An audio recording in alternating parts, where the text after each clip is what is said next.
All right. Good afternoon to those of you on the East Coast. Good morning to those of you on the West Coast. I'm your host, Brandon Troy, host and co-creator of Movers and Shakers Unlimited. Thanks so much for joining us this afternoon, this morning, wherever you're watching us. Um, as you know, every Saturday we have This Week in Review, and This Week in Review basically covers many of the news stories that have made the rounds throughout the week, from the prior Sunday up until now to Saturday.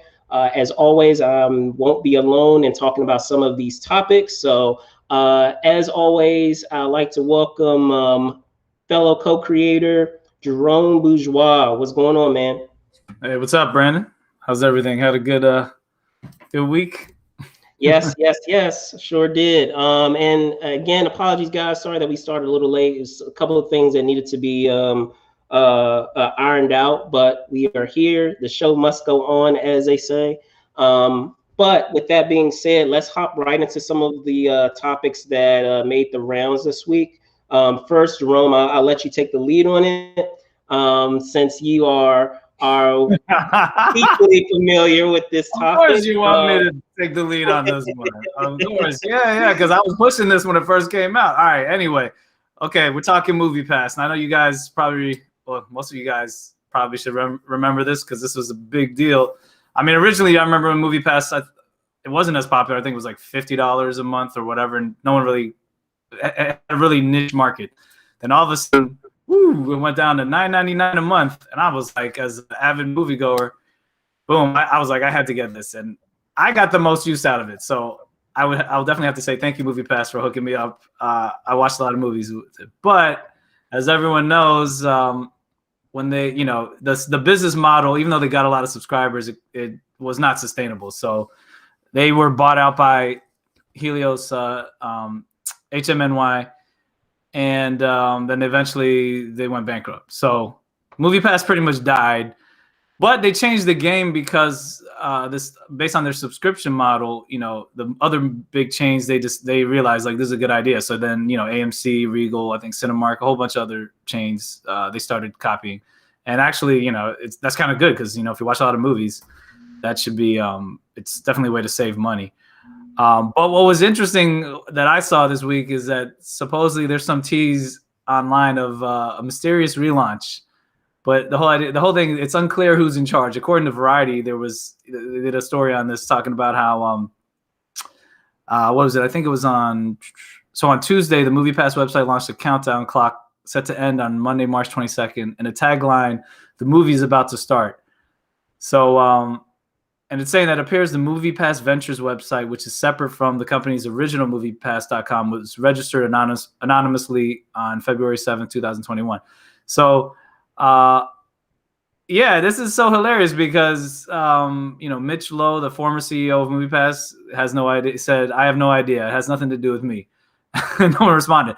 Now, I'm just gonna give you guys a disclaimer. I actually invested in the company that owned MoviePass, Helios and Matheson Analytics, and whatever. I know it wasn't that much money. I lost some money.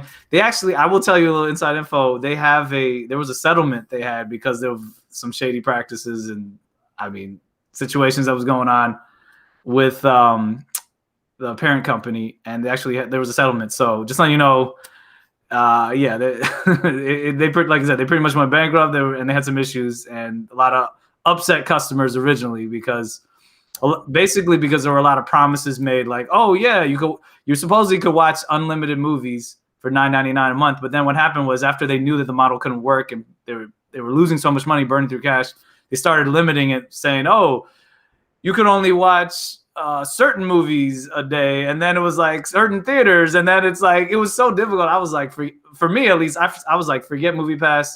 And I just paid a little bit more for AMC A-list stubs. And that was great until obviously the pandemic. So, but I just thought this was interesting. It's like, hey, if MoviePass, can get the funding to try to compete again, I'm all for them, doing that and getting competition. The only problem is that name now I feel like is tainted, and they can't. If they try to have that same model, I don't know how it's going to work because it's such a low price point. And the whole idea, I think originally they had was there's a lot of people in the Midwest or wherever where it's cheaper to pay for a movie at a movie theater, pay for a ticket at a movie theater, and that was supposed to supplement, I guess, or supposed to compensate for all the people in like the bigger cities where the prices are higher, and also like the people who don't use it as frequently. It was supposed to somehow, I don't know, compensate for people who going every day. So that really didn't work out because, like I said, the price point was still so low, and I don't think they were trying to get revenue from other sources, like they were trying to have, like, I guess, from ads and stuff like that. It just wasn't enough, so it tanked. But competition's always good. I could always say that, but I just think it's a joke because I'm like, they already tainted their name. They had a great name. They had a great idea. They changed the game. Just wasn't executed well. It wasn't. Yeah, the execution just sucks. So that was my thing, and I'm just like, I just thought it was funny, this article. So I don't know what your thoughts are, man. So here's my thing. The thing that is kind of questionable is, just like you said in the story, they were talking about how, I don't know, you said the CEO wasn't sure, he wasn't sure what was going on, yeah, he wasn't, aware of what was going on. And my thing is this, like, it seems like it might be like I know a lot of people have been saying this, but I'll second it, is that it might be it seems like a publicity stunt where they're trying to garner a lot of buzz, so that way whatever new idea or new angle that they might have, they can generate the buzz that's needed to establish interest in whatever that new idea is with whoever, whichever investor or whatever partners that they may have. So I don't know.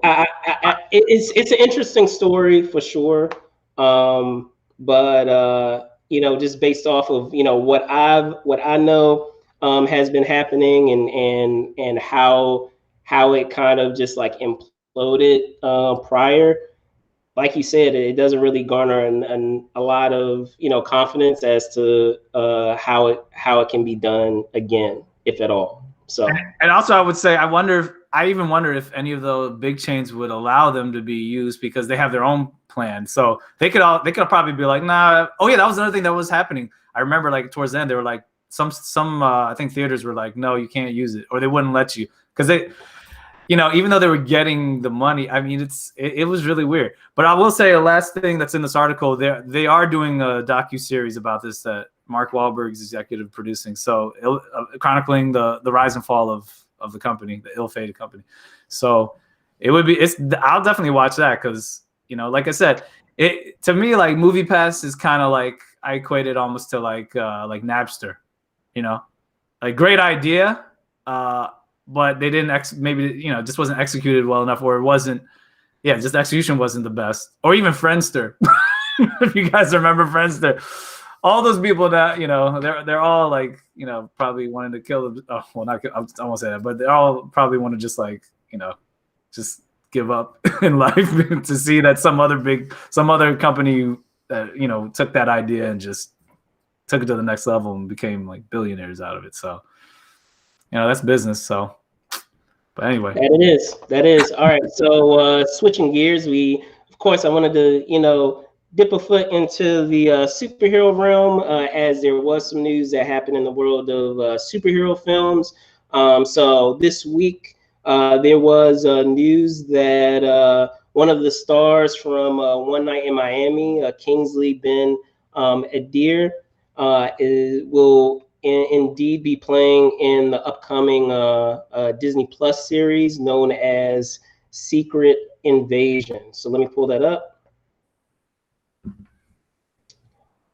So yes, he, according to an article in Deadline, fresh off of, as I said, one night in Miami, award-winning actor Adir is who many of you, if you've seen that film, had a role as Malcolm X in that Golden Globe nominated film from Regina King.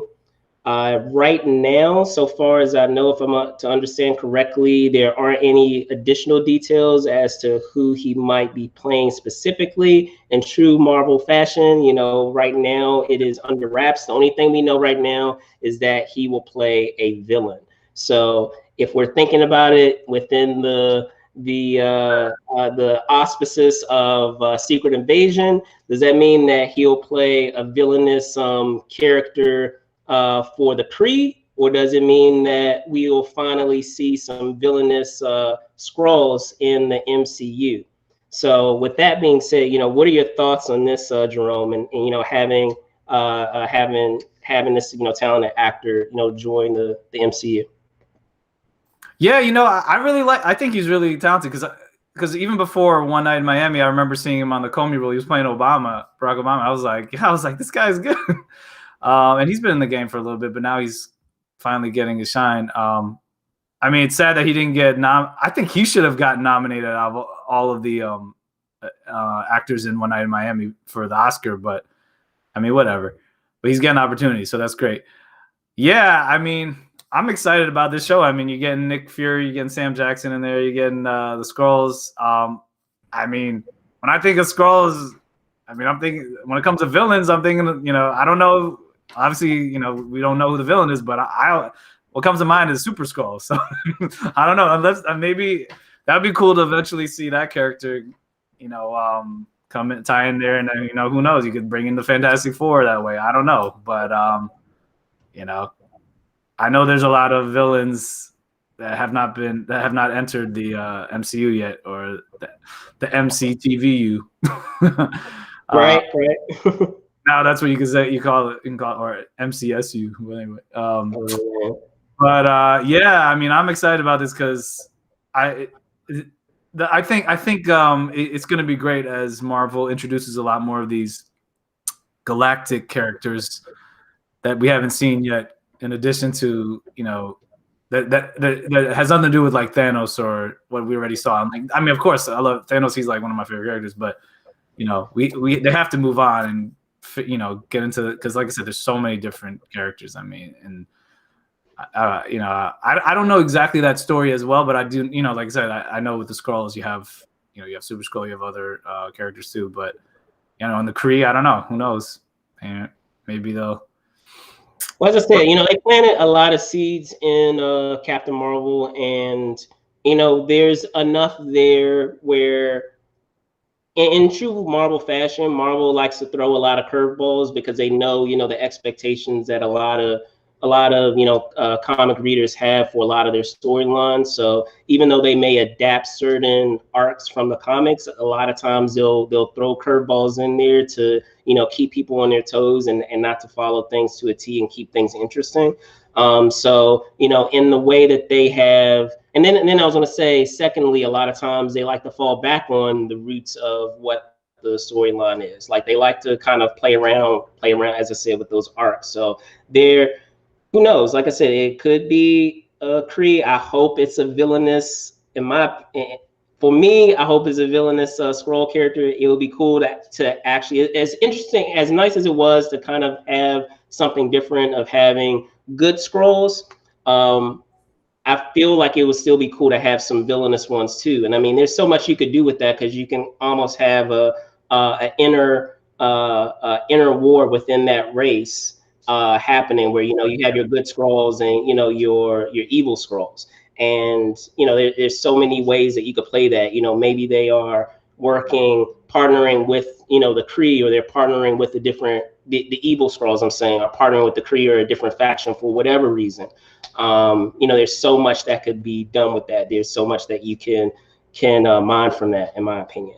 I will say one thing though. I mean, I know they're probably going to get to it, but I would like to just see different aliens from different planets and stuff. I mean, I know like when we get the Eternals, we're going to get that storyline. That's going to be cool. I'm sure hopefully they'll touch on like Celestials, that sort of stuff. I mean, obviously they did with Guardians, but also, I mean, shoot, you got Fox, you got Fox now. Like, I mean, come on, there's the Shi'ar Empire. I mean, you got the Brood or whatever. I mean, there's so many you know, like they haven't. I mean, Silver Surfer, he's from another planet. I mean, of course, you know, there's and the omnipotent beings. I want to, you know, and they had a little cameo of the Watcher. But it's like, come on, bring him in there. I want to see all these guys. Like, at least give them some cameos, so then we can, you know, really explore that. Because we got the Living Tribunal, Eternity. Who else is? I mean, there's so many.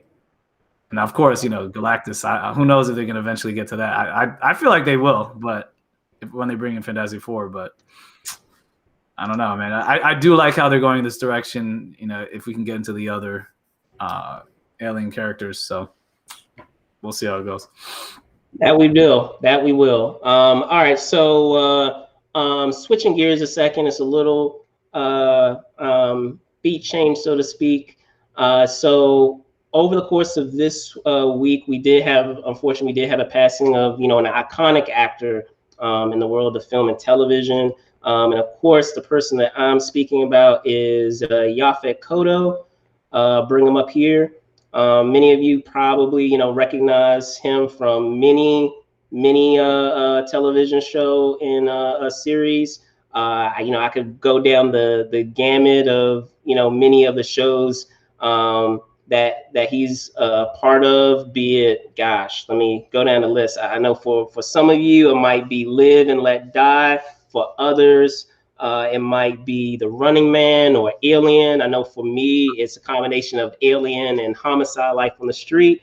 But yes, he has, you know, as I said, he's had an extensive career, you know, spanning from like the late 60s up through, you know, the 90s and beyond. So, you know, unfortunately, he passed at the age of 81. And, you know, as I said, he leaves an impressive body of work. So with that being said, Jerome, your thoughts on, you know, the passing of Yaphet Kotto? Yeah, I mean, when I heard about this, I was like, oh yeah, it sucks because you have some of these really, you know, these notable actors who maybe don't. I mean, you maybe don't know him by the, you know, I'm sure probably a lot of people don't necessarily know his name like that, but you remember his characters. So I guess people might say character actors. I mean, I don't really like that term, but yeah, I mean, he was in some classics, at least on, you know, the sci-fi action side. I mean, that's how I remember him. I mean, I love the Running Man. Like, that's one of my favorite like Schwarzenegger movies. So, and that was like so ahead of its time. So, I mean, being a part of that, obviously Alien, and you know, you have the James Bond, was it Live and Let Die? But it's also just a testament of just being in the industry so long. I mean, from doing TV, movies. I mean, I always like seeing people who, like, you know, they keep going. And I mean, obviously, you know, it's sad he died at 81, but I mean, you know, that's still a pretty good run. That's a good run. I mean, some people aren't making it past, like, you know, 50, which I think is ridiculous. 40s, you know, Chadwick Boseman died at 43. I mean, obviously that's a different situation, but it's just nice to see people that just keep going. Like another example, I'll say, like when Christopher Plummer died, like that was really sad too, but he was obviously older. But what's cool is when you see some of these older, these actors get older and then eventually pass away, it's like they get known by fans for different, you know, movies or projects. And it's always funny seeing that. It's like, and some people, I think they get better as they get older, you know, like or maybe some of the projects they're in later on, you might like those more than some of the older ones. But for Yaphet, I think like those 80s films, or, you know, late 70s films, those were probably the most notable ones for me. So, and then I was going to say, just, you know, I was fortunate enough. I mean, obviously we didn't know each other on a personal level, but, you know, I was fortunate enough to, you know, meet him a couple of times in doing the show Homicide: Life on the Street. In my childhood years of doing a lot of, you know, performance related stuff, you know, I was fortunate to meet him a couple of times, and he was always like, you know, a humble, you know, nice guy. And, you know, considering his body of work, you would think that, you know, he wouldn't necessarily be, you know, a great guy, but he, you know, he was a terrific person and super down to earth, you know, someone that you could, you know, chat with all the time. So, you know, I know he'll be missed. And as I said, I'm a huge fan of, his body of work and projects that he's been a part of. So, rest in peace to Yaphet Kotto, condolences to, his loved ones. Yeah, as I said, we lost a very talented and great one this week. So switching gears. All right. So another major story that we had this week was a story, and then I'm going to switch gears a bit back into the world of superheroes and talk about a film that, has seen many delays, and that is the new Venom film. So let me pull that up, guys. So originally, we were supposed to get, if I remember correctly, and I'll pull up the story. We were supposed to be getting Venom: Let There Be Carnage in June, but now the news has come out that Venom: Let There Be Carnage will now be arriving this fall. There aren't any like definitive reasons that, or I should say there are theories as to why this move is happening, based on trying to avoid other major tentpole films and having to compete against those films, which makes sense because I know like when the first film came out, this, other than it having, that angle of having one of the most iconic Spidey villains, I feel one of the other reasons why the other one was so successful is because it really, when it came out in what, if I remember correctly, I want to say October, right, Jerome? October. Came out in October. And during that month, if I recall, I think that was the only big major release that was coming out during that month. So it had that month pretty much all to itself before the holiday season, which is why I was able to garner, at least in my opinion, it was able to garner so much revenue. So Jerome, what are your thoughts with, this film being delayed yet again? I know initially it was delayed because of, coronavirus. Obviously, a lot of films, have suffered delays because of that, but now we're seeing an additional delay with this superhero franchise. Yeah, I mean, you got to remember, like, some of the, it really has to do with the studio, and also, like I said, they're trying to maximize revenue.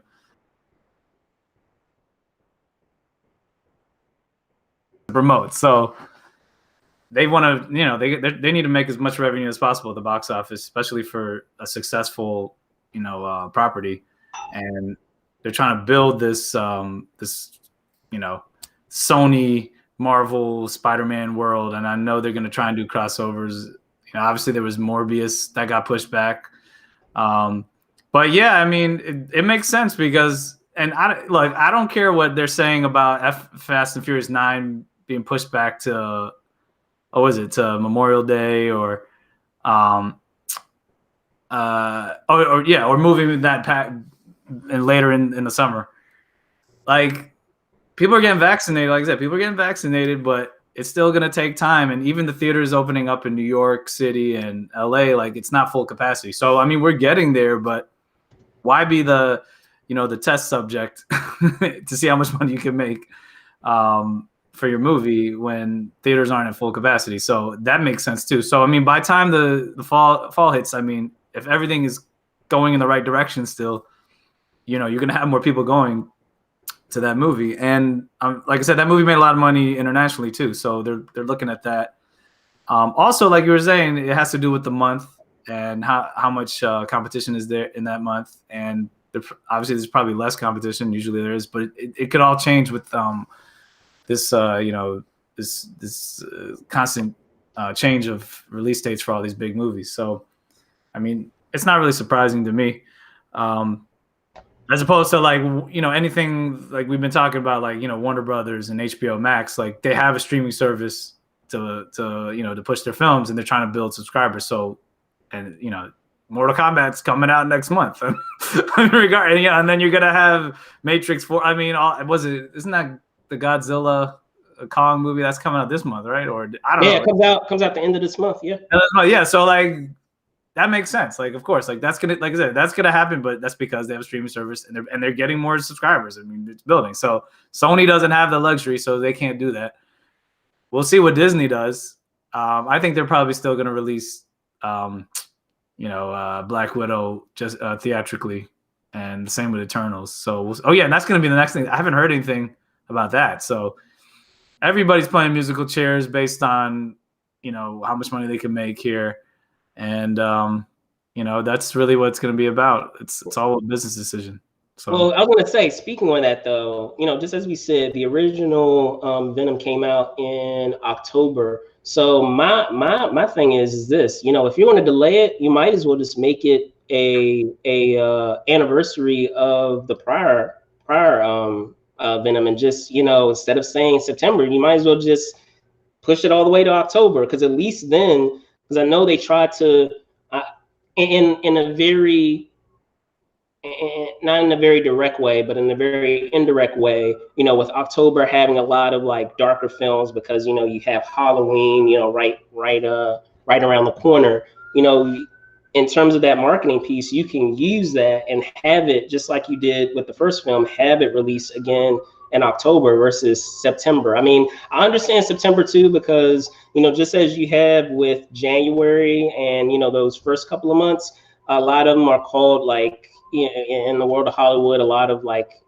dumpster months for films that studios, I mean, for that studios would otherwise like try to like to sweep under the rug. And I don't feel like Venom, obviously I don't feel like Venom is that film. So as much as you want to, milk as much potential revenue that you can, and to maximize the number of theaters that you can open in, and make sure that it's at a time where more people are going to the theaters, I feel October actually would make more sense. I think by doing it in September, I understand you're doing it in September because you don't want to make it seem like you're delaying the film too far back. But at this point, I feel like there's nothing left to lose at this point, just to push it back to October instead of September. I don't think there's really anything to be gained by waiting until September to do it.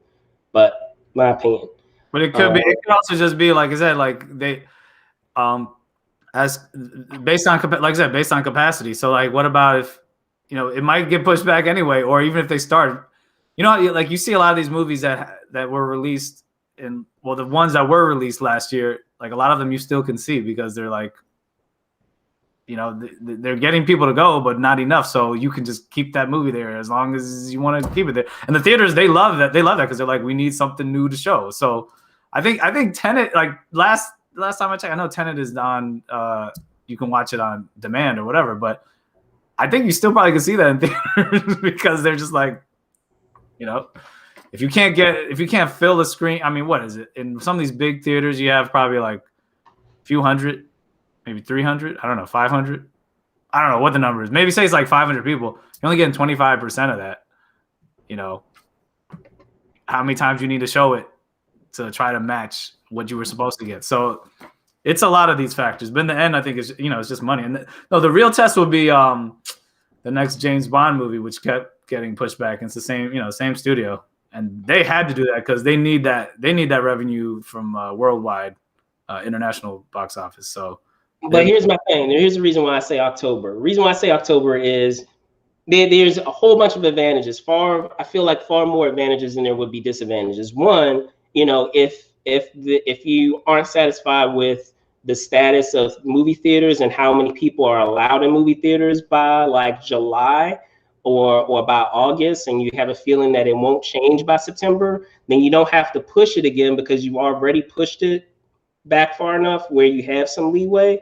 That's the first thing. And then secondly, so far as I know, and I could be wrong on this, I mean, there are, and I don't think that there are that many major releases that are coming in October as of yet, or even if there are some releases coming out, I don't feel like they're going to be any bigger than Venom that month. So I feel like it's a win-win. And then on top of that, you have that extra, like I said, that extra added angle of releasing it.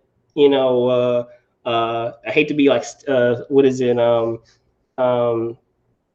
superstitious, but releasing it the same month that you did for your first film, and having that luck of releasing it that same month. So who knows? Maybe it'll still get released in October, but I feel like, as I said, if you're gonna delay it by a couple of months, you might as well just delay it up until October, where you originally released your first film.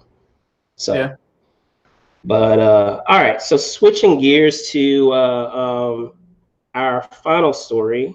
And I wanted to close with this, but actually, you know what? We're going to talk about a couple other things following this final story.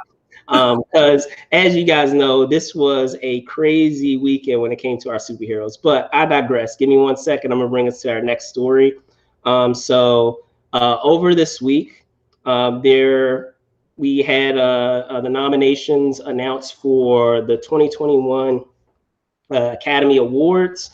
There were some substantial, names and projects that were, named with this show.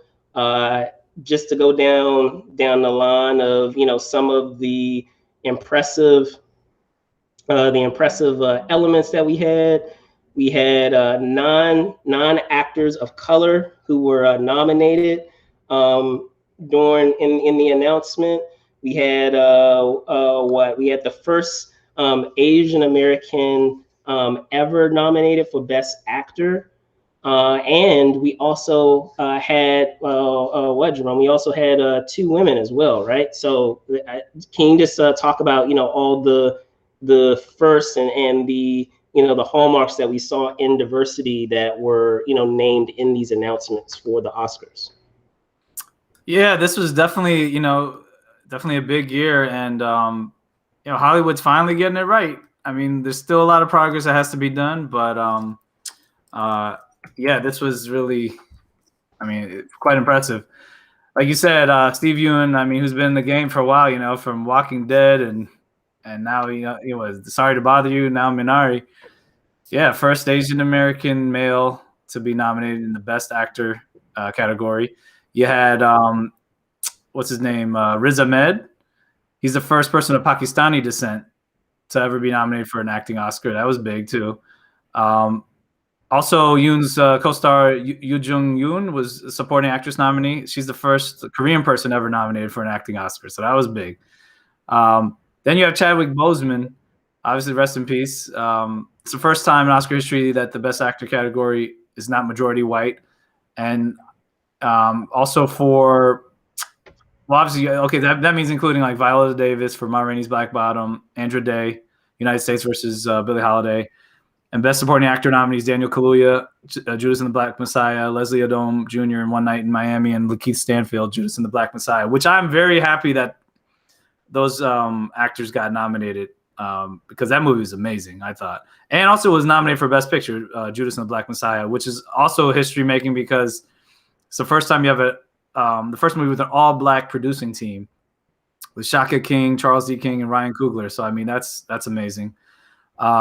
And then, of course, Chloe Zhao, first woman ever to receive 4 nominations in a single year, first female Asian woman. And 2 women, and I wanted to specify that. Two women, first time 2 women were nominated for Best Director. Yeah. So yeah, yeah, exactly. That was big too. And I'm sure with Soul also, you have Kemp Powers, and who wrote that and part of that team. But yeah, it's just amazing seeing a lot of these actors getting nominated, and the filmmakers and the producing teams, and just projects getting nominated and recognized that don't usually get recognized. I know some people probably said, "Oh, there's some snubs." It's tough because there's a lot of nominees, a lot of work to be recognized. But I'll be honest, I'm happy. For me, I think one of the biggest surprises was probably because based on like some of the other award ceremonies was like I said, Judas and the Black Messiah getting all that recognition, even though the director didn't get nominated. It's weird when that happens, but it happens sometimes. Doesn't completely shut that movie out though, because you got to remember, was it Ben Affleck? Remember Argo won, and Ben Affleck didn't even get nominated for Best Director. So, and that's happened before, but it's really rare. A lot of times I feel like that's rare, where if you're not even nominated for Best Director, it's kind of harder to get the Best Picture win. But even regardless of whoever wins, just the nominations, I mean, that's a big deal. So I thought that was really good. And like I said, and by no means this is just like, oh, everything's good now. No, like this is still a start. Like there's still so much. I mean, because like I said, there's a lot, you know, Latinos still aren't getting it still has to continue. So I mean, that's I agree with what you're saying. And in the same way, you know, a lot of times when certain things are brought to light, whether it's diversity or any, you know, other element that is amiss, you know, we always see that there is a response. However, just as you said, it will be great to see that this is the start of a momentum that we'll continue to see, not just something that is a one-off for this year. So, and a lot of this has to do, I mean, with the actual people who are now becoming members of the Academy and are voting. So you're seeing that makes a difference, even though it's still, you know, when you have more minorities in the industry voting, you're going to get some of these nominees, these nominations, and these different options to choose from. Because I mean, there's a lot of people submitting, you know, and they have to, you know, whittle it down. But yeah, it shows that the more diversity you have, more inclusion you have, you're going to have people with different tastes, different perspectives, recognizing these other artists who don't usually get recognized. I mean, you know, I know another snub. People were saying, "Oh, Spike Lee or Delroy Lindo." I mean, Delroy Lindo, I thought he was amazing in The Five Bloods, also. So that it kind of sucks he didn't get nominated. But you know, is maybe next year something that, you know, some of these people might get recognized that didn't get recognized if there's another project they have. But I would like to see Chadwick also probably take it, you know, posthumously, because I mean he was great, and you know, we'll see. But oh, I'll say one thing I thought was weird. This is one thing I think is hilarious, and I was talking about this to someone else. I was talking online. I feel like the Oscars, they need to be more consistent with how they like decide what category you're in, because I know that Daniel Kaluuya, he kept getting submitted as like Best Supporting Actor for Judas and the Black Messiah, and then Lakeith Stanfield, I think originally they submitted him as Best Actor, but then he ends up being Supporting Actor, and I'm just like, how are they both supporting actors in that movie? Because they're saying it's an ensemble or whatever. But then you look at Ma Rainey's Black Bottom, it's like, how's Viola Davis like the lead actress and Chadwick Boseman is the lead actor? But then Lakeith Stanfield and Daniel Kaluuya, they're both supporting actors. To me, that doesn't make any sense. I mean, I'm glad they're all nominated, but it's kind of like, it even goes back to Green Book. I remember when Mahershala Ali, I mean, I'm glad he won, but he was like supporting actor. I'm like, how much more screen time did Viggo Mortensen have compared to it? I mean, actually, it goes back to Pulp Fiction. It's like, how did Sam Jackson be considered supporting actor that John Travolta is? Like, to me, that kind of pisses me off. I'm like, yo, I know we want people to get nominated. That's great, and I'm all for that. But I'm like, but it should be for the role that they, or it should represent the impact that their role has in the story. I understand what you're saying. Unless a role, an ensemble. If it's truly an ensemble, I get that. But it's like, they're just not consistent. If they're a lead, they should be able to get nominated as a lead. No, I got you. I got you. But again, I understand it. You know, in order to maximize, you know, all the impressive performances, you know, they may make an exception to place that performance in another category when it should be allowed to be in the category that it belongs in. So. Oh yeah, and also Lee Isaac Chung. I mean, he's Asian director too. So I mean, you have two Asian directors, two female directors. Now, I mean, that's it's like unheard of. Yeah, this really is different. And then yeah, I mean, you look at the category. I'm just looking like Best Actor in Leading Role. I mean, yeah, Riz Ahmed, Chadwick Boseman, Steve Ewan. Yeah, I mean, of course, Anthony Hopkins, Gary Oldman. They're OGs in the game, but yeah, it's really a lot more diverse. And you have Sacha Baron Cohen. I'm glad he gets nominated for something because he's just great anyway. And but yeah, it's I gotta give a shout out also Tenet got at least a visual effects nomination, but I think that should have got more. But hey, whatever. You take what you can get. An original score. Let me see. But yeah, that's yeah, we'll see what happens. I mean, they pushed back the Oscars to next month, so and it's gonna be interesting because I heard that they're not gonna be. They said there's no Zoom video, so I think they're gonna have I think it's gonna be closer to like the Grammys. I don't know if you watch the Grammys, even though I thought it was so funny. It was kind of funny because you're seeing Jay-Z and Beyonce and like. Yeah, some people were wearing masks and some people weren't wearing masks. So yeah. Oh no, they weren't. They were wearing masks when they're sitting down. It's just when they had to go up and then they talked. But then when they were inside the Staples Center doing their performances, a lot of those were pre-recorded. But then when they were, if it was live, like, yeah, of course they're going to take off their masks to perform. But it was just funny because then they're cutting from the performance to like two people watching it. So I'm thinking they're probably going to do something similar to that. And it would be cool if they have like the first responders also maybe going. And so I don't know. Who knows what they're going to do, but it'll probably be a mixture of something like that. So we'll see. But yeah, exciting times glad the Academy of Motion Picture Arts and Sciences is kind of getting their act together. So it's good. Yeah. All right. So wasn't planning on originally having this to close off our show, but why not?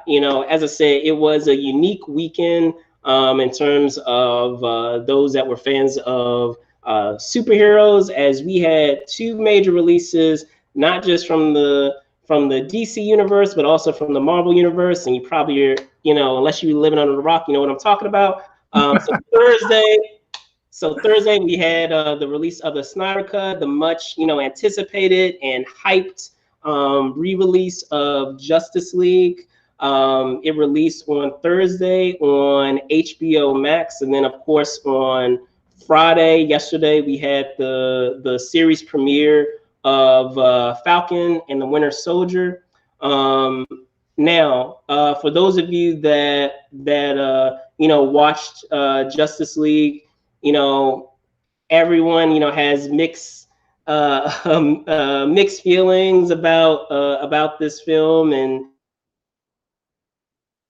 the various elements of it, whether it's the controversy obviously with the casting, which I'm not going to get into specifics on, but the controversy surrounding that, with the production and how the production was going, the hiring of a new director and reshooting much of the film, which completely changed the nature of the ending. But in watching this film, Jerome, even with it being 4 hours and even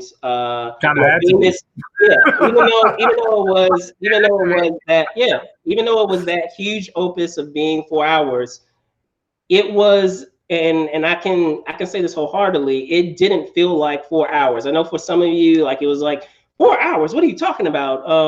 But a lot of times, I'll see films that are an hour and a half, that are 2 hours, and I'm constantly looking at my, at the time, looking at my watch to see, what time it is, because I'm not really, into the film, or it's just not doing it for me. And I can honestly say, I did not look at the clock one time watching this film. And that's a testament to, not just how it was paced, but also a testament to being able to, even though it was 4 hours and incorporated a lot more new material, shaping a story that makes more sense in terms of character motivations, whether it's the villain, whether it's any of the heroes, providing more time for each of the heroes, because we don't have the luxury of the MCU per se, where they already have prior films. We've only been introduced, honestly, to half of the team up to this point, and so having those other having that additional time to sit with, so to speak, some of the other characters and to get a feel for what their stakes are, the things that are going on in their lives, the baggage that they have, made the film that much more effective.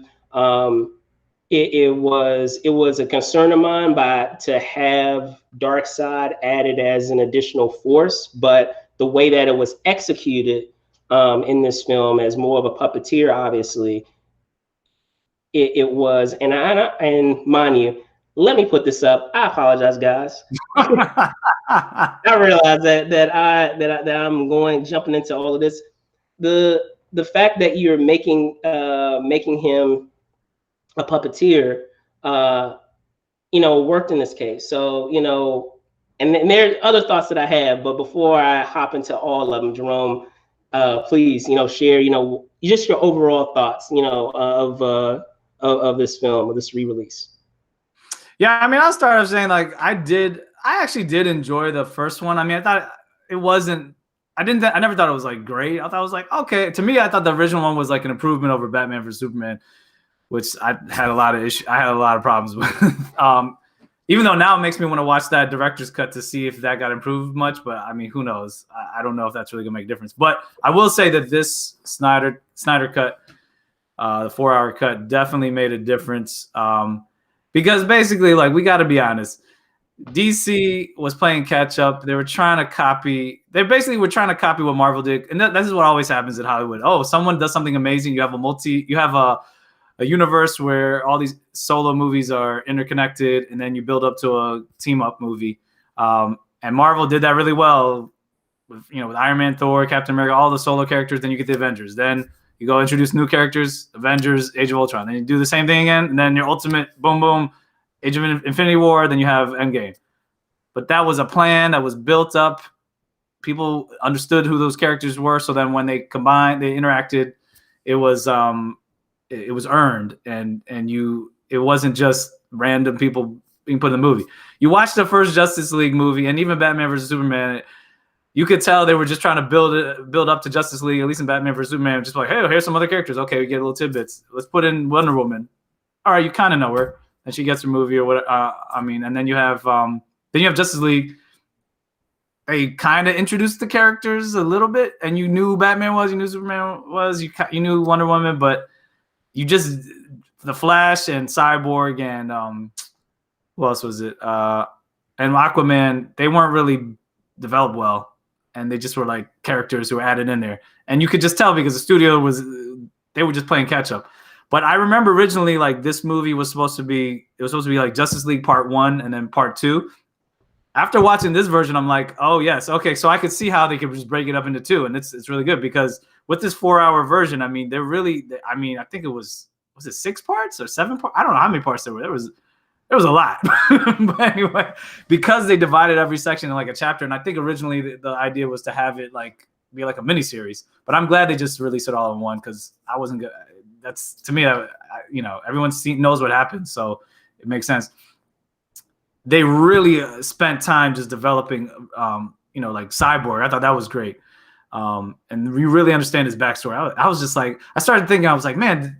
Was this in the original? I was like, what was in the movie? The original, what was it? I'm just like, no, a lot of this was not in there. Yeah, and I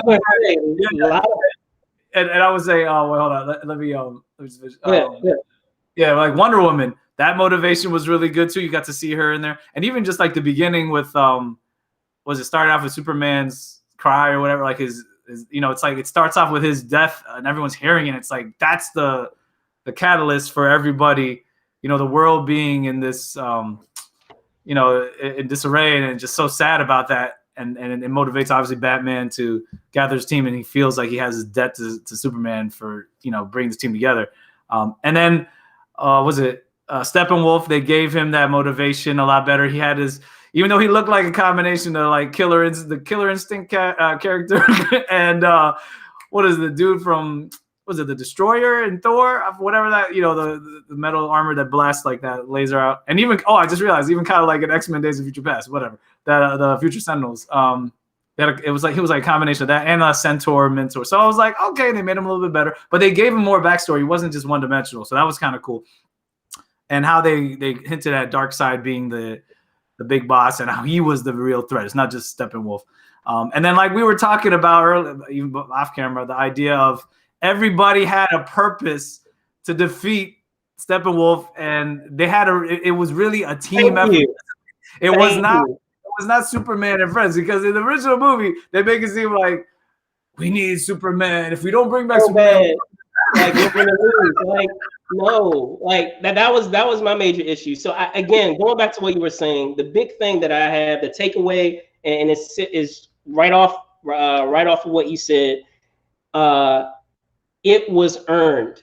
Moments were earned. As much as I like action movies and I like fantasy movies and I like all these movies that provide supernatural elements, and while it's cool to have all these action sequences that do all these cool things, it means nothing if you do not earn it. Like, you have to have moments that allow those moments to have impact. If you do not do that, it just feels empty. It just feels like, okay, wow, cool.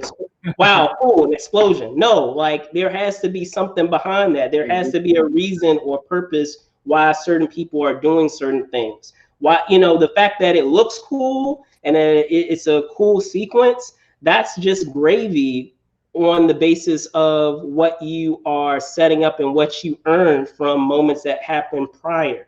And that was a big thing that significantly differentiates this release, or I should say this cut, from the theatrical release. Because just like you were saying, that was one of the major things, even outside of like certain things, like certain subplots not making sense, or certain characters just making random decisions, and it just seeming like they went from one decision and kind of flipped and did something else like within a couple of minutes of each other. Another big thing that I had an issue with is, don't get me wrong, Superman is awesome. I know he, has all these abilities, and he's arguably, the strongest character in the Justice League. Some would argue Martian Manhunter is that, or, other characters are that. You have your Batman fans. If you're going to have a film that is highlighting all of these major figures in the DC universe, you have to give reverence to each of the things that they are capable of doing and what they bring to the table that the other characters do not bring to the table. It's a tricky thing, don't get me wrong. Like, a lot of people, I understand it's a hard thing to do when you have an ensemble and you have to give every character their moment.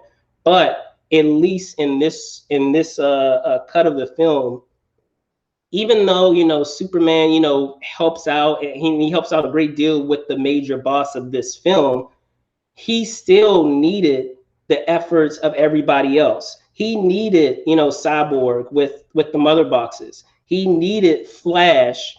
Like, we still needed Flash to help Cyborg with the mother boxes. We still needed, Aquaman and Wonder Woman to assist in that boss battle while all of this was happening.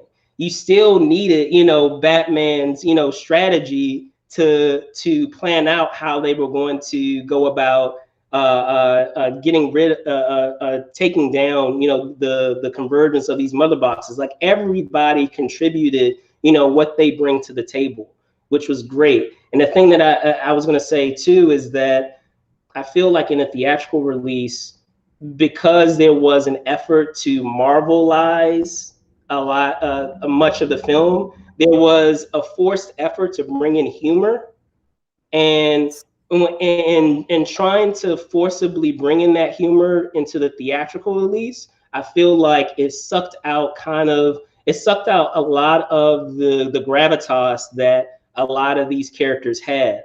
So a lot of these characters kind of almost played as if they were a joke, versus, in this release, these characters, they have, a gravitas to them. They have a regalness to them, if you will.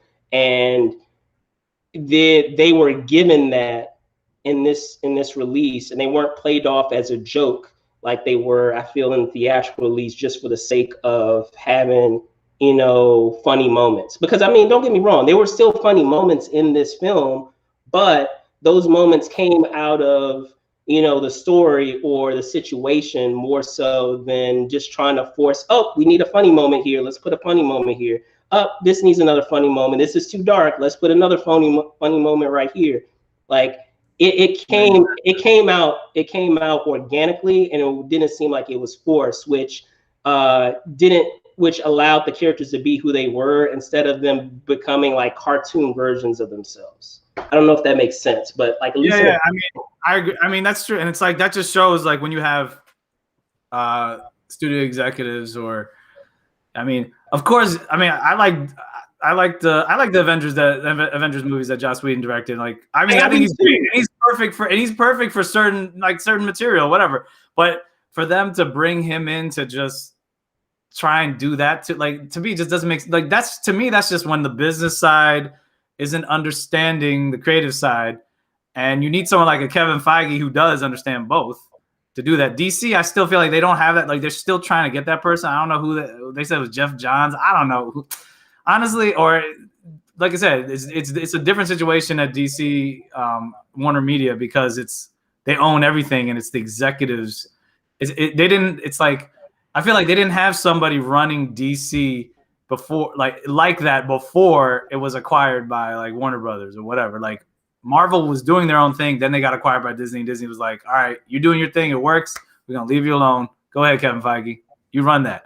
But you can clearly see that the executives try to like put in their input to be like, this is what will do well, whatever. And obviously we saw the results. Black Panther made more, I think, in 4 days than Justice League made in its entire run in the domestic box office. So clearly and that was just one character versus how many? 5, 6? With Superman, Batman, Wonder Woman, Aquaman, was it Flash? Yeah. So that should show the difference. So what I'd be intrigued to know is like maybe how many subscribers or whatever you get for HBO Max, and then for them, I honestly, I feel like they need to do that follow up, and maybe they just release it on HBO Max because of HBO Max, they had it rated R. I mean, they were cursing or whatever. Not that much. It was way more violent. Like, honestly, I mean, I don't really completely agree with that because there was some violence. Yeah, I guess compared to the other one, but like it wasn't that much more violent. Okay, there's some head chopping and a little, but it wasn't like, I mean, when I think of R-rated, I'm thinking like, I mean, like Dawn of the Dead. I mean, it wasn't as, it wasn't as bad as the R rating could be, but I think it's also because of language and the tone and everything. But I will say, even with everything, like I said, it's still way, like I said, my main thing is Zack Snyder. He definitely redeemed himself. Like I did like some of his movies before, and I like Man of Steel. I like Dawn of the Dead, his remake of Dawn of the Dead, 300. I mean, Watchmen was pretty good. I was disappointed with Batman vs. Superman, which makes me want to watch again or watch the director's cut to see if there's much of a difference, but I don't know if it's going to change much. But Justice League, I already thought was improvement, but then this, I was like, okay, if this is what he was originally thinking, then I think that then let him do his follow-up with Darkseid and see how that goes. Because, they were hyping him up. But I will say, like we were talking, I didn't understand. I think that was a little bit inconsistent because in the battle scene before, I was like, what's up with this dude with the axe? He just chops Darkseid and then he's like, ah! I'm like, wait a second. I was like, unless that axe was like a Stormbreaker axe like Thor had hitting Thanos, I'm like, so I mean, there's little things here. I mean, there was a few things I thought were contrived, like with the Cyborg's father killing himself, even though it made more sense, like we were talking about, it makes more sense in this cut than the last one. I totally forgot that he died. That shows you how much I guess wasn't caring about some of those characters. But I thought that was contrived. It's just like, oh, let's have a dramatic moment, I'm dead. And there was a part at the beginning with the Aquaman people singing. I'm like, we get it, you're doing a sound bridge, but that was a little too long. I mean, that stuff, it wasn't the end of the world. It still worked. I would just only say the one thing and we were talking about this too, that I mean, it's too late for them doing it because he already shot it and they couldn't change this part. I still didn't like the part though with Batman just going to all these characters and he's just exposing his identity. He's like, I'm Bruce Wayne. And then they're like, you're the Bat, because I always go back to the cartoon. I liked how in the cartoon Batman was Batman still. He knew everyone's identity. He had dirt on everyone. And he always had like a plan to be like, all right, if someone tries to, double cross me, I have a way to like neutralize them. Boom, boom. And I know everything about him. I didn't like how they were that's one thing I just didn't like about this portrayal of Batman, how he's like, everybody's going to know it's Bruce Wayne and I don't really have much leverage. But it still was an improvement, enjoyable. I still would give it like, I'd probably give it like a B plus. A+ or something. So I'll probably give it. But Zack Snyder, I want to see that follow-up though. Let's see how Dark Side. Oh yeah, and I loved how Martian Manhunter. That was cool how they put him in there. And I was just going to say, in terms of the characters, like going back to what I was saying, the standouts for me that I enjoyed in terms of their arc a lot more was obviously Cyborg, in terms of, his importance and what he was given to do and the importance that he held going through the entire story was great.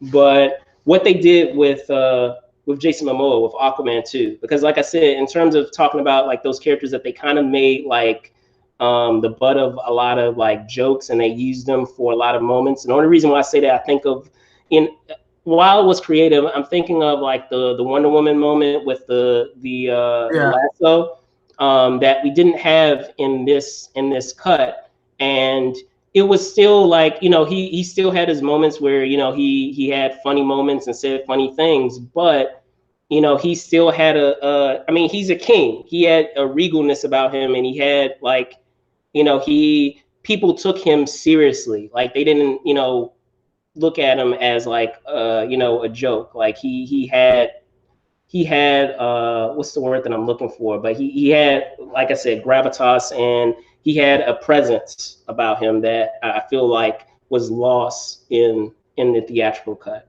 And the same goes for Flash too. Like Flash, he was given things, and he was given funny moments too, but he wasn't just there to say, "Ha ha, I'm here for comic relief. I'm here to make, jokes and make you laugh." Like it wasn't that. Like he had he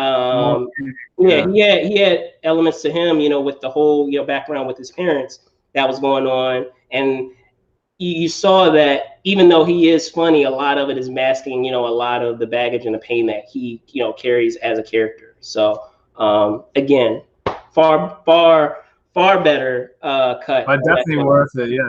Far better. I'll say it was worth my 4 hours. Like I was trying to split it up, but I was like, nah, I gotta keep watching. But I was like, man, how is this? I was like, I see how it has to be 4 hours, because they basically, like I said, it's basically think of like a mini Cyborg, Flash, and Aquaman movie within the Justice League movie or whatever you could say. So they had to do that. That's the only way they could have done it, if you're not going to have individual solo movies before the team movie. But one thing I am looking forward to, because like I'm sure they'll probably do a follow-up now with the response. Hopefully it will. How Martian Manhunter, he comes at the end, he's like, oh yeah, I'm gonna help with the fight, blah blah blah. And how they were like stepping overboard. He's like, no lanterns, no Kryptonians. Like that's when we're like, we'll mess with you. Yo, they need to bring in Green Lantern. That would be awesome if they bring in like Green Lantern. They have Martian Manhunter there, of course, and then they need to bring in Shazam, man. Come on. I think they need to do that for the next one. So it's like all out. If you're going all out against Darkseid, shit. Oh, sorry. But yeah, that's how I know we're supposed to be like PG-13 on it anyway. Hey, but but anyway, I enjoyed it though. It's Zack Snyder, he redeemed himself. So good job, Zack Snyder. All right. So I was gonna say, with that being said, it brings us to our other release that came out, and I'm not going to touch on it too much because, as you know, we have an in-depth review happening tomorrow, where we'll talk about all the elements of it. But yesterday we had the release of Falcon and Winter Soldier, so the series premiere of this show. So with that being said, Jerome, just some major bullet points. What are some things that you enjoyed? First off, I know we kind of disagree a little bit, maybe with WandaVision. I don't know, but I don't care. I liked WandaVision, but I still think the first 3 episodes could have done that in like maybe 1.5 episodes. They didn't if the rest of that series wasn't interesting or didn't build, I probably would have been like, what happened, Marvel? But they actually didn't. Let me say this, Jerome. Are you able to give it without getting the spoilers? So I'm gonna take down our crawler here. If you could just give like how you felt about it without really getting into spoilers.